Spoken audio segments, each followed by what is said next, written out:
Welcome, dear listeners, to another journey into the timeless myths of ancient Greece, where gods and mortals share stories filled with mystery, wonder, and echoes of eternity. Tonight, we enter a tale where mortal and divine are woven into one, carrying us toward the birth of a child unlike any other, destined to be remembered forever in song and story. He is Dionysus, the god of wine, joy, and freedom without boundaries, a spirit of both wild celebration and deep transformation. His life beginning not once, but twice. The Greeks knew him as the twice-born god. For within his tale lies the truth of rebirth, resilience, and the power of rising again after every ending that seems final. At the center stands Zeus, king of the gods, whose choices shaped both Olympus and the mortal world, binding together divine passion with the fragile beauty of humanity. Through the love of a mortal woman and the eternal spark of the divine, Dionysus would come into existence, his beginning unlike any other among the children of the gods.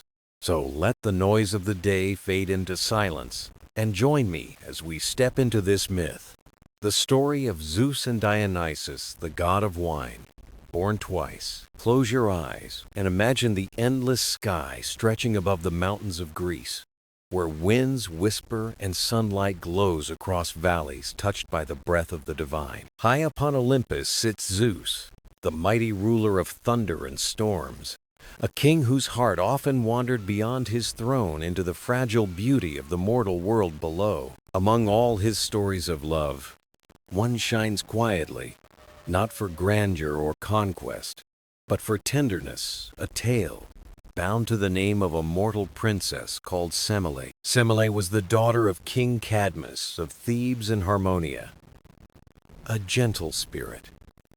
She carried beauty in her eyes, grace in her steps, and laughter that warmed those around her. One summer evening, as she gathered flowers by the river Ismenus, her presence glowed brighter than the day itself, and Zeus's heart stirred with a love he could not resist. Descending from Olympus, Zeus came not with thunder or flame, but as a noble stranger. His eyes shone with hidden fire, yet his voice carried softness, calm as music drifting on wind. Semele welcomed this mysterious visitor. Though unaware of his true nature, she felt no fear. There was a spark between them, a bond of curiosity, trust, and unspoken wonder. Days turned into weeks. Zeus returned again and again, disguised, speaking of stars, of dreams unbound by earth. Semele listened, heart opening, enchanted by his warmth and secret strength. Their bond grew. Love blossomed quietly, like fire hidden in the dark. For Zeus, it was gentler than other passions. For Semele, it was wondrous and fragile, unlike anything she knew. In time, this secret love bore fruit. Semele discovered she carried a child, one touched by mortal blood and divine spark, destined for a path beyond imagination or mortal measure. But secrets cannot stay hidden forever. Even in Olympus, whispers drift like wind. Hera, queen of the gods, wife of Zeus, began to hear faint traces of the truth. Yet before Hera's shadow enters this tale, let us pause in the quiet beginning, where love glows softly, before sorrow arrives, before fate casts its deeper threads. Picture Semele in her garden at dusk, stars above, air scented with jasmine. She places a hand upon her belly, unaware of the divine destiny growing within. Zeus watches her from afar, torn between love, pride, and destiny. This fragile moment, tender and fleeting, is where the story of Dionysus, the twice-born god, truly begins. Not with thunder or war, but with affection between a mortal woman and the king of gods. A love both delicate and eternal, shaping the birth of a child of wine. For now, we leave them in stillness, their hearts bound in secrecy, unaware of the trials to come. From their union, a god's journey begins, silent and unstoppable. The halls of Olympus shimmered with gold and light, where every whisper carried weight, and every glance hid meanings only the gods could read. Zeus thought his secret love was hidden, but no flame of affection could remain unseen in the watchful heights of Olympus. Hera, queen of the gods, sharp of sight and fierce of pride, had long guarded vows of marriage and kept watch on Zeus's wandering heart. Whispers reached her ears of a mortal princess carrying Zeus's child. Semele of Thebes, her name alone stirred jealousy like a storm upon Hera's lips. Though Semele was blameless, Hera's pride could not endure a mortal woman bearing a child touched by the king of the gods. Hera's anger did not strike loudly. It moved like shadow, patient and clever, finding paths where thunder could not reach. One evening she descended, cloaked not in power, but in the gentle disguise of an old woman with kind eyes and honeyed words. She sat beside Semele and whispered, "Child, I see your glow, the secret within you. Who is the father of your child?" Semele blushed with trust and joy. She revealed her lover was no mortal, but a god who came to her in secret. The old woman smiled sweetly, but her eyes narrowed. "A god, you say? But how do you know it is true? Could he not be deceiving you?" The words sank deep into Semele's mind, stirring doubt where trust had lived. Had she ever truly seen him? As a god? Hera's voice pressed gently, a whisper sharp as glass. "If he is Zeus, ask him to reveal himself in glory. Surely he would not deny you proof." The goddess left like mist at dawn, but her poison remained. Semele's heart now turned with questions that gave her no rest. Each night, as Zeus returned, she looked with searching eyes, wondering what truth hid beneath the form he wore. At last she spoke, trembling but determined. "My beloved, if you are Zeus, king of the gods, show yourself. Reveal your true form to me." Zeus froze, sorrow heavy in his heart. He knew the danger hidden in her request, the brilliance no mortal could endure. He pleaded with her, begging she ask for anything else, crowns, treasures, even immortality, but not this. But Semele, holding fast to the whisper of doubt, insisted, "If you love me, you will not hide yourself." Bound by his oath to the river Styx, Zeus could not refuse. With grief, he began to reveal himself in divine brilliance. No disguise, no gentle cloak, only thunder, lightning, and flame. The unbearable radiance of godhood unveiled. Semele, mortal and loving, could not bear the sight. Her life faded like a candle before a storm, yet from within her remained a spark. The child not yet born. A life Zeus could not let vanish. Grief filled him, but his resolve was clear. The unborn child must be saved, for his destiny was greater than loss. Thus ends this part of the tale, where jealousy whispered, love bent beneath fate, and sorrow gave way to the spark of rebirth. The halls of Olympus had seen countless wonders, yet none as mysterious as the unborn child saved from Semele. When Semele was lost in the blaze of Zeus's divine form, sorrow echoed through the heavens like a heavy silence. But amid grief, one spark endured, a fragile soul, half mortal, half divine, waiting to claim its place in the world. Zeus, shaken with loss, would not let the unborn child vanish. He reached through the ashes and took the life within. No cradle of mortal hands could hold him. No place on earth could shelter him from Hera's watchful and vengeful gaze. Then Zeus conceived a daring plan, not to hide him in temple or cave, but to carry him within his own immortal body. With fire and divine will, he opened his thigh and placed the child within, sealing it with unbreakable threads of power.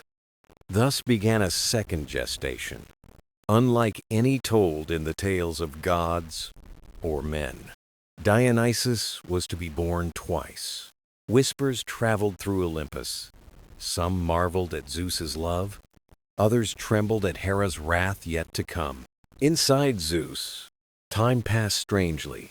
Each heartbeat was a lullaby, each breath a tide of divine strength for the child. Yet Hera felt a shift. The silence, the glances, the hidden whispers told her Zeus was guarding another secret. When the time was ripe, Zeus called the seasons and the fates to aid in the second birth. With gentle care, they brought forth the child, radiant and alive, his cry filled with promise and divine resonance. This was Dionysus, born of love and tragedy, born from mortal flame and divine flesh, child of sorrow and joy. But even at his first breath, danger still lingered. Hera's fury had not waned, and her pride burned hotter than before.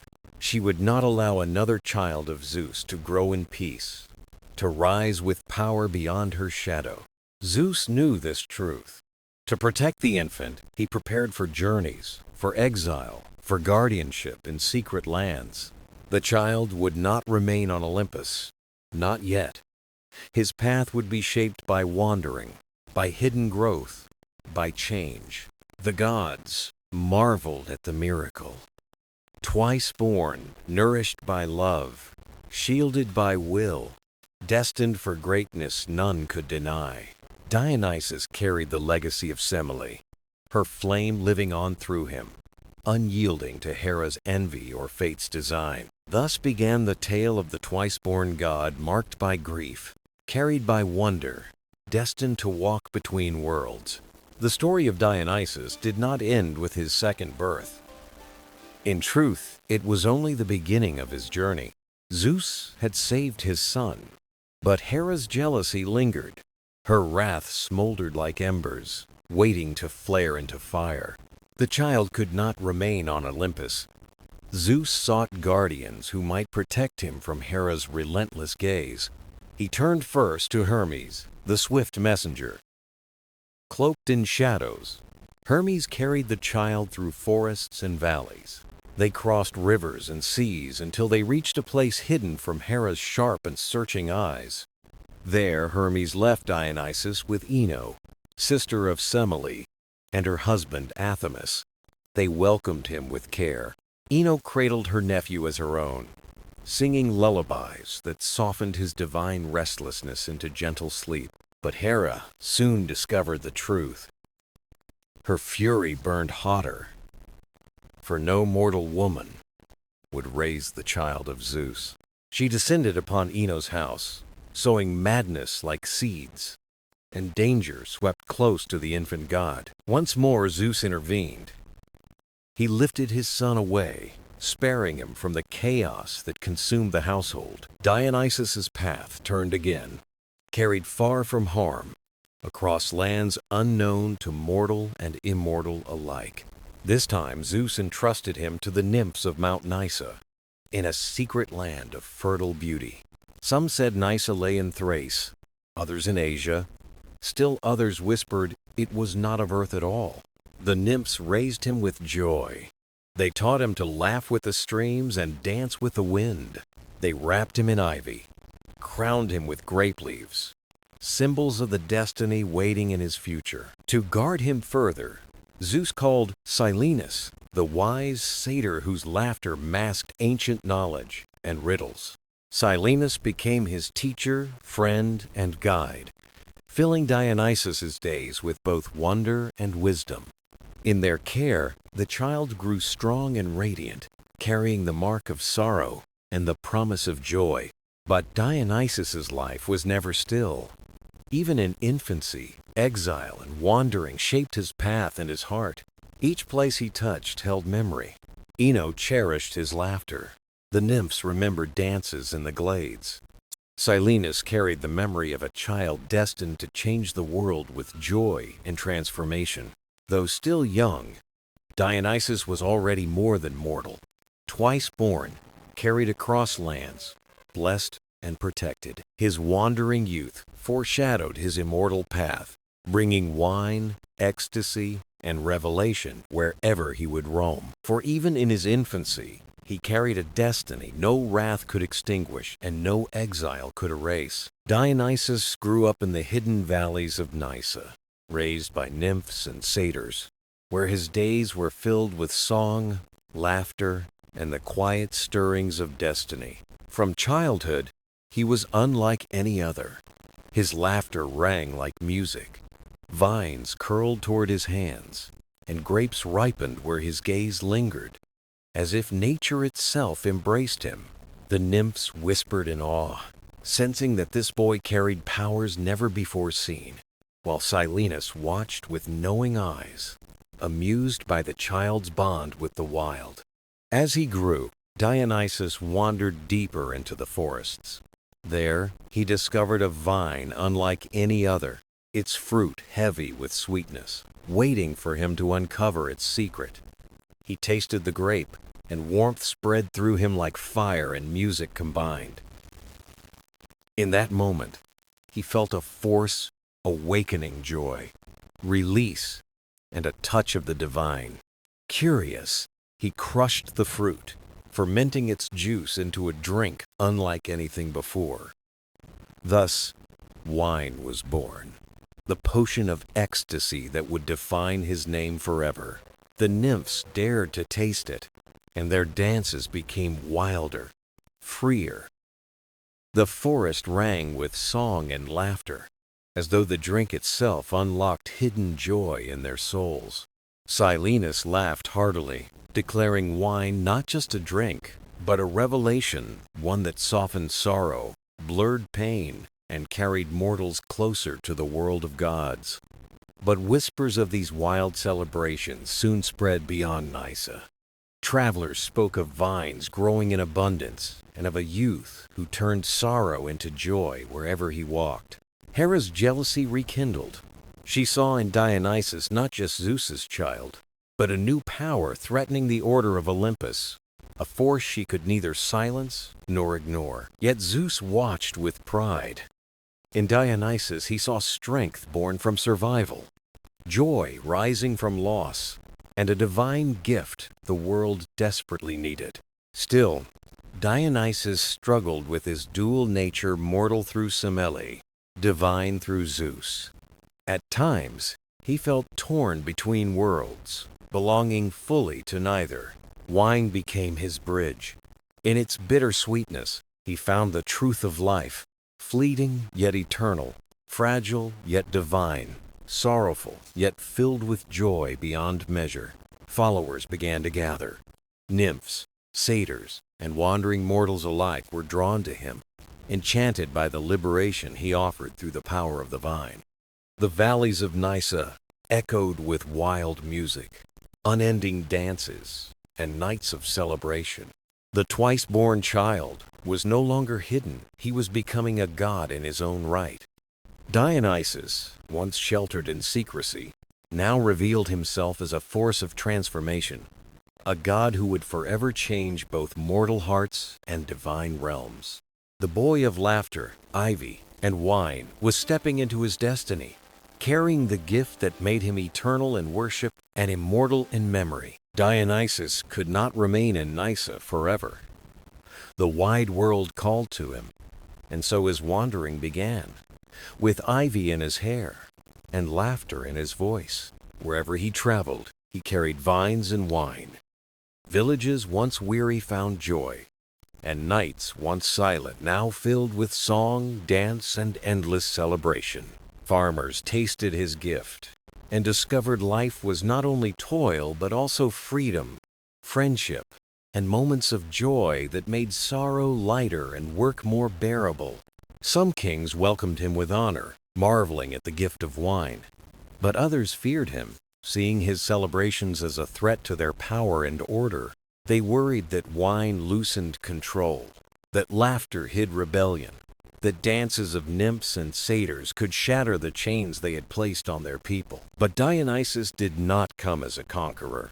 He came as a teacher, gentle yet unshakable, bringing joy where there was sorrow and freedom where there was fear. If one gate closed, he found another. If mocked, he answered with patience. And always, the people's voices rose in song, stronger than any king's decree. His followers grew. Nymphs, satyrs, and mortals alike joined his procession, drawn to the joy he carried, each step a reminder that life is meant to be lived. Their wild dances seemed chaotic, but within the laughter was balance, mortality embraced, sorrow released, joy cherished as a gift both fleeting and eternal. Still, Dionysus carried questions in his heart. Was he mortal, child of Semele? Was he divine, son of Zeus? Did he belong fully to either world? Sometimes, as music swirled around him, he fell into silence. Was his wandering a search for recognition, or was it truly a search for himself? Yet wherever he went, he became more than a wanderer. His festivals grew sacred. His wine became a bridge between mortal hearts and the divine realm. Mortals found in him not just laughter but communion, a closeness to gods that temples could not give, a celebration of life in its fragile beauty. Even rulers who once resisted began to see. Dionysus did not destroy order. He balanced it. He softened sorrow, loosened chains, and renewed weary hearts. His legend did not rise from marble temples or golden thrones. It rose from the voices of the people who laughed, danced, and drank in his company. The twice-born child was no longer hidden. He walked the earth as a god of transformation, revealing truth through wine, song, and boundless celebration.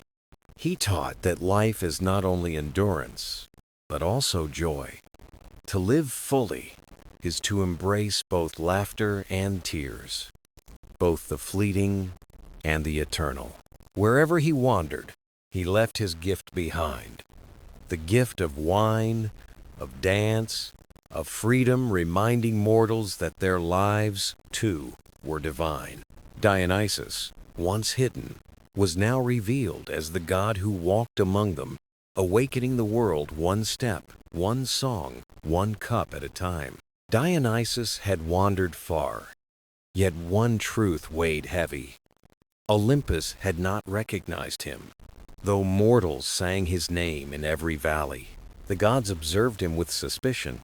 He was too close to mortals, too wild, too free, a god who laughed, danced, and shared his gifts without restraint.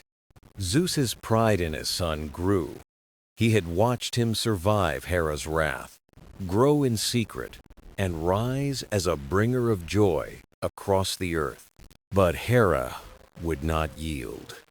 To her, Dionysus was a wound that never healed, a symbol of Semele's defiance and of a child born beyond her control. Yet mortals adored him. They danced in his honor, poured wine and libation, and sang beneath the stars, celebrating him as the god of joy and release. One day Dionysus returned to Olympus, not to claim a throne, but to present himself as he was, clothed in ivy, carrying a simple cup of wine. The gods gathered. Some sneered, others whispered, but many watched as he offered not power or conquest, but the taste of joy itself. At first, they hesitated. Yet one sip led to another, and laughter began to stir in the solemn halls of Olympus for the first time in ages.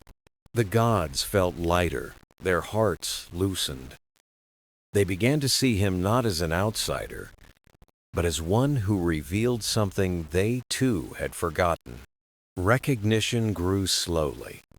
Dionysus was given a seat among them, not as a warrior or king, but as the god who embodied the truth of joy.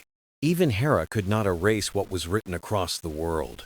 Dionysus was immortal not only by birth but by devotion, loved by mortals and gods alike. The twice-born child, once hidden in caves, now stood among Olympus's greatest. His place earned not by force but by the love of celebration. He was more than a god of wine. He was a god of transformation, reminding all that even sorrow and joy are threads of the same eternal fabric. Dionysus had found his place at last, the boy of ivy and laughter, the wanderer turned god, his name forever etched in Olympus and mortal song. As Dionysus grew, his presence spread beyond Olympus, touching the lives of mortals everywhere. Unlike distant gods, Dionysus walked among people, sharing in their laughter and celebrations. Wine was his gift, but it meant more than drink. It was freedom, joy, and connection. Through wine, burdens lightened, strangers became friends, and life's sorrows found release. He brought not only vines, but also music, dance, and the spark of theater. In his honor, festivals bloomed with masks, stories, and voices, blending joy and tears.